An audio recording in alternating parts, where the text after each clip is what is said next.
Tahukah kamu? Ternyata ada kiper naturalisasi lainnya selain Maarten Paes. Setelah proses yang lama, akhirnya Maarten Paes bisa bermain untuk Indonesia, yang diumumkan melalui halaman Instagram Ketua PSI Arief Thohir.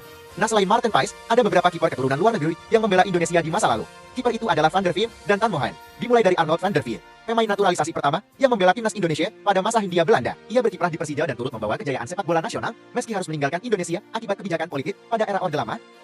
Di era yang sama, Tan Mohan, kiper keturunan Tionghoa, mencatat sejarah sebagai pemain Hindia Belanda yang tampil di Piala Dunia tahun 1938.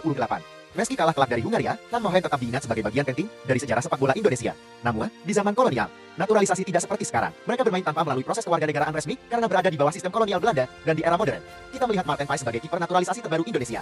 Berbeda dengan pendahulunya, Paes melalui proses yang cukup panjang melalui hukum formal untuk menjadi warga negara Indonesia.